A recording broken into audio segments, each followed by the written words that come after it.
শহীদ। এবার ইমাম হোসেন রাদিয়াল্লাহু তাআলা যুদ্ধের জন্য রওনা হয়ে যাবে। এমন সময় জয়নুলাবদিন রাদিয়াল্লাহু তাআলা উনি অসুস্থ ছিলেন। এসে ডেকে বলতেছে, আব্বা জান, এখন তো আমার পা আপনি কেন যাইতেছেন? ইমাম হোসেন রাদিয়াল্লাহু তাআলা ডেকে বলছেন, জয়নুলাবদিন তুমি যুদ্ধে যাও না, তুমি থাকো। তুমি যদি শহীদ হয়ে যাও, নবীর বংশ থাকবে না, নবীর আওলাদ থাকবে না। সুবহানাল্লাহু আকবার। সেদিন জয়নুলাবদিন বলছিল, বাবা আমার সামনে আমার প্রায়রা শহীদ হয়ে গেছে, আমার কলিজা কাঁপতেছে না। ময়ূরনা ময়ূরনা রে জয়নাল, তুমি জয়নাল ময়ূরনা, তুমি জয়নাল মারা গেলে নবীর বংশ থাকবে না। মরমের 10 তারিখে কি ঘটিল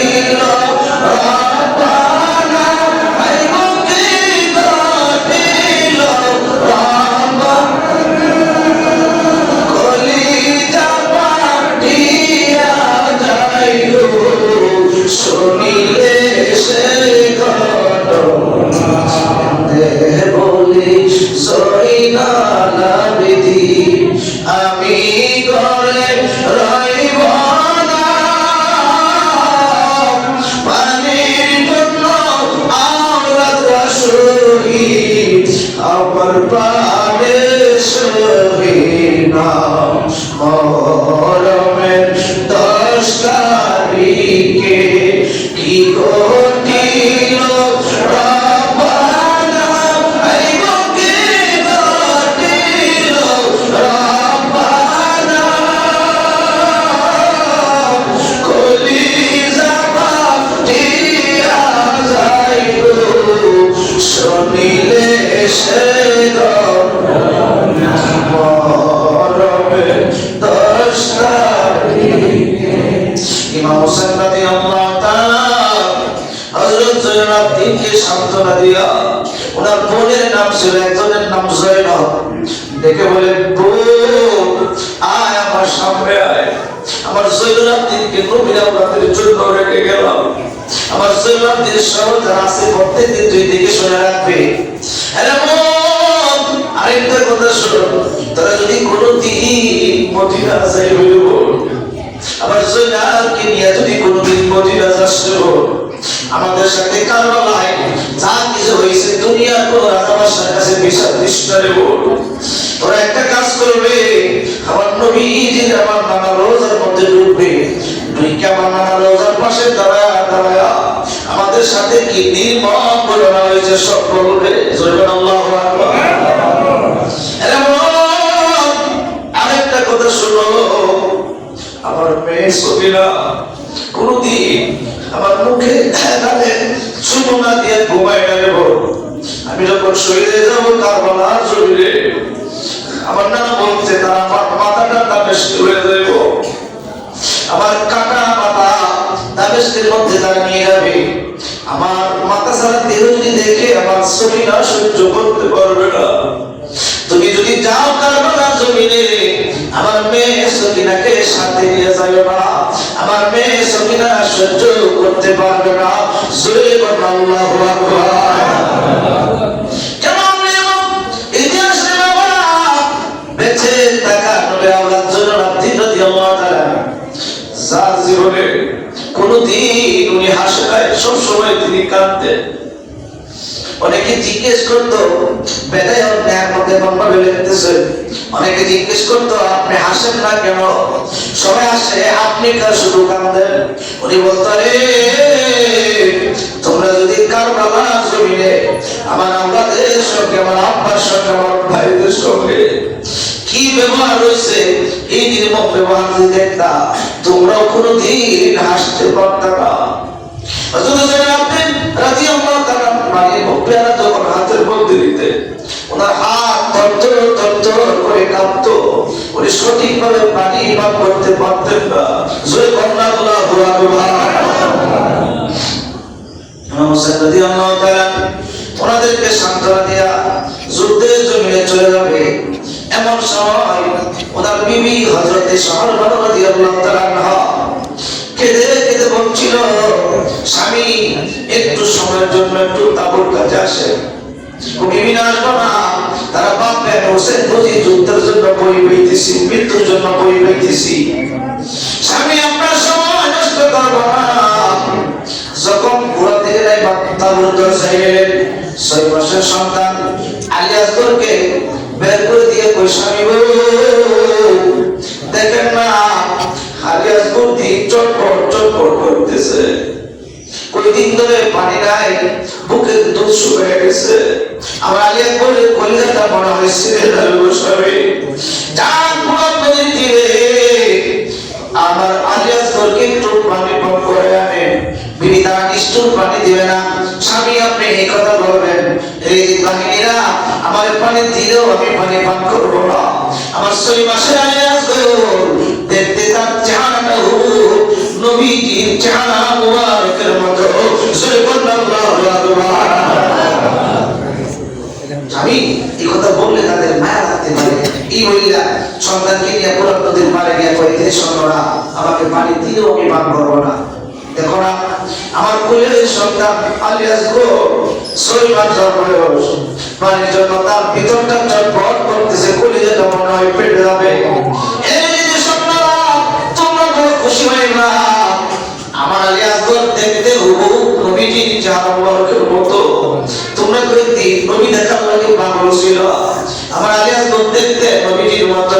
এমন সময় যদি স্বপ্ন দেখে একটা লোক ডাক দেয়, হুসাইন আমি নবী দেখি নাই, তোমার সন্তানদের উপর করে ধরো, আমি নবী দেখার স্বাদ মিটাইব। হোসেন নফসারে বুঝি তাদের মায়া লাগছে, পানি দিবে, সন্তানকে উপর করে ধরলেন। এমনিতেই স্বপ্ন ইমাম হোসেনকে লক্ষ্য করে তীর মারলেন।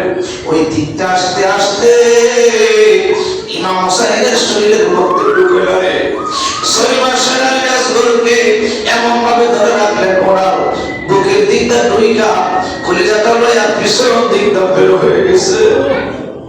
একটা ডাক দিছিল, বাবা টেনশন করিয়েন না, কান্দিয়েন না, এই মুহূর্তে আপনার নানা রহমাতুল লিল আলামিন আমার হাউজে কাউসার পান করাইছে। সুবহানাল্লাহু আকবার। মুসা রাদিয়াল্লাহু তাআলা সন্তানটারে কুলের মধ্যে নিয়ে আসতেছে। হযরত শাহরবানু সবাইকে ডেকে বলতে, দেখো তাদের মায়া লাগছে, মনে আমার সন্তানদের পানি দিছে, আমার সন্তানটি পানি পান করে ঘুমায় গেছে। সুবহানাল্লাহ। আসলে কি পানি দিছে? পানি দিয়ে অনেক লম্বা আলোচনা আপনারা শুনছেন, শেষ করে দিব। ইমাম হোসেন রাদিয়াল্লাহু তাআলা কারবালার জমিনে শহীদ হয়ে গেলেন। শহীদ হয়ে যাওয়ার পরে কত নির্মম অত্যাচার ইমাম হোসেনের সঙ্গে তারা করেছেন, যে মাথাটা তারা কেটে নিয়ে দামেস্কে দিকে রওনা হয়েছে।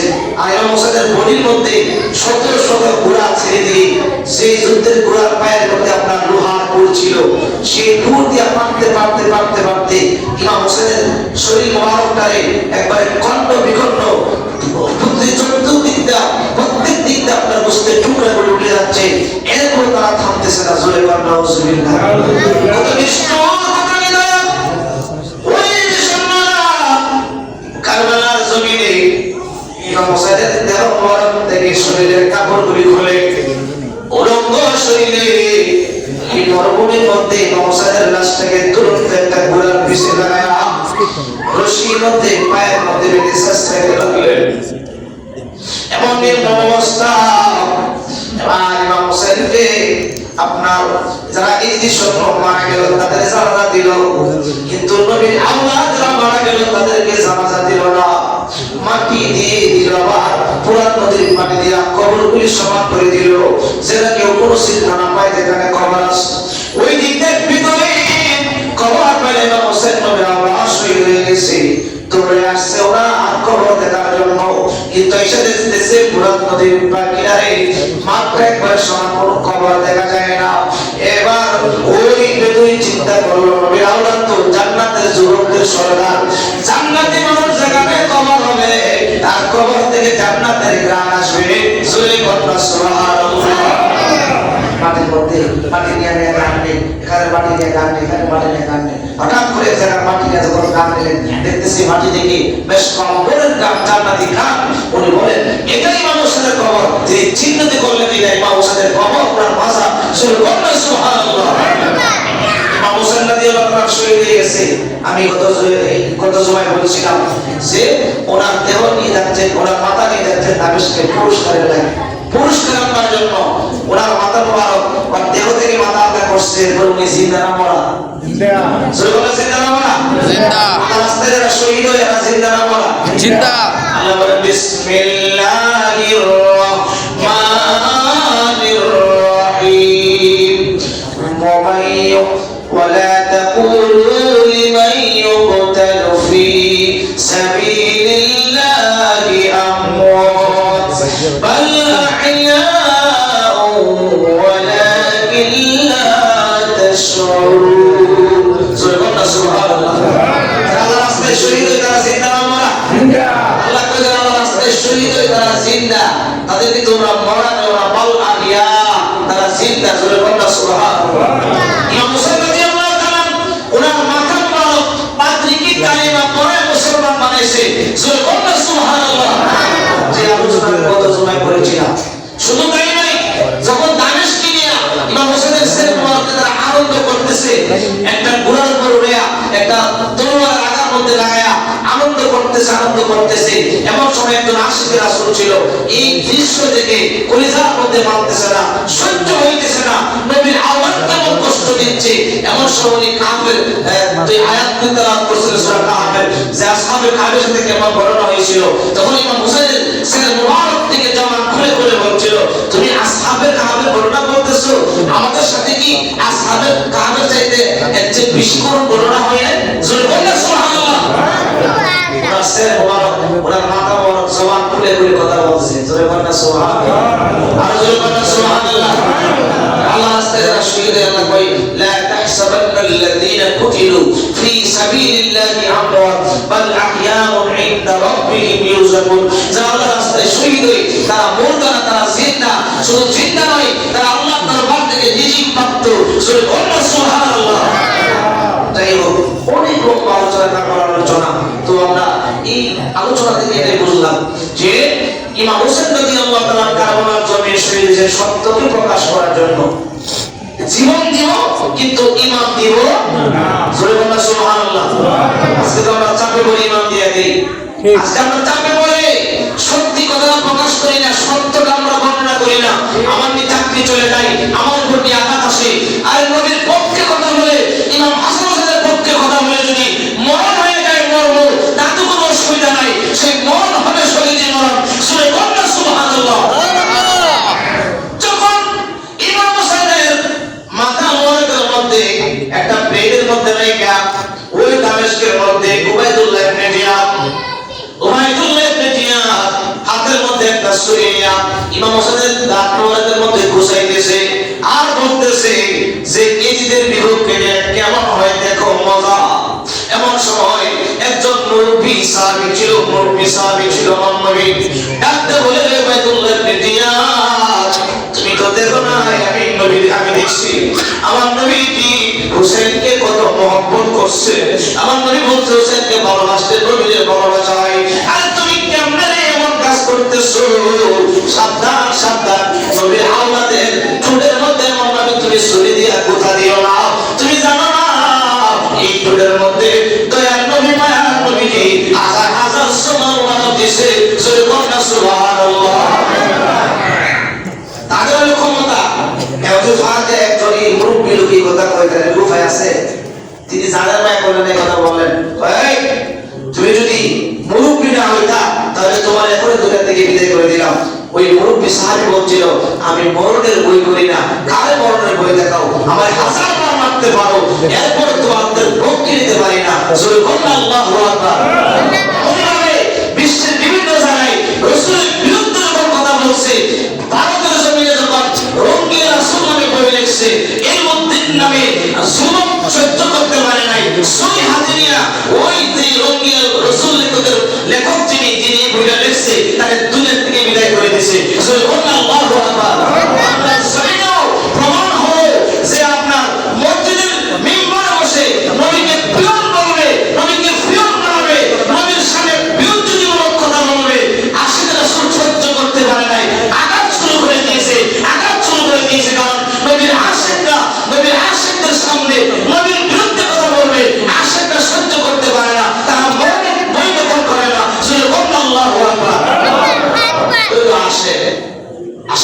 সামনে আপনার রাসূলের বিরুদ্ধে কথা বলবে, এরা মরণের বই করে মরণ, সেই বই তারা করে না। মরণকে মাঝে রেখে নবীর পক্ষে কথা বলা, এটাই হলো ঈমান। জোরে বলুন সুবহানাল্লাহ। আল্লাহ রাব্বুল আলামিন আমাদেরকে নবীর আওলাদদেরকে ভালোবাসে, নবীর আওলাদদেরকে মহব্বত করবার তৌফিক দান করে। সবাই বলুন আমিন। পরিশেষে আরেকটা শিক্ষা হলো 132টা তীর আর তলোয়ারের আঘাত 34টা। এরপরে ইমাম হোসেন রাদিয়াল্লাহু আনহু কি চাইছিল? আমাদের ছেলে দিলেও আমি দূর দিব না। আপনারা বলছেন তুই আমরা জমা করবি। তুই কি শুনতে পাই? বলে কি শুনতে পাই? মসজিদে মসজিদে খুতবা চলতে আজকে জুমার দিন আমার একটু টাইম দে, সময় দে, আমি 2 রাকাত নামাজ আদায় করব। হোসেন যদি নামাজ ছেড়ে দিয়ে যায়, আমার আশেকরা নামাজ ছেড়ে দিবে। যারা ইমাম হোসেনের আসে তারা নামাজ ছাড়তে পারে না। নামাজ দরকার আছে না নাই? হোসেনকে যারা ভালোবাসে তারা নামাজ ছাড়তে পারে না। সুবহানাল্লাহ। নামাজ আমরা যেন নবীর মহব্বতে আমরা যেন আল্লাহ পাকের হুকুম আদায় করতে পারি। সবাই বলুন আমিন। আল্লাহ আল্লাহ আল্লাহ ও লা ইলাহা ইল্লাল্লাহ আল্লাহ আল্লাহ আল্লাহ ও লা ইলাহা ইল্লাল্লাহ আল্লাহ আল্লাহ আল্লাহ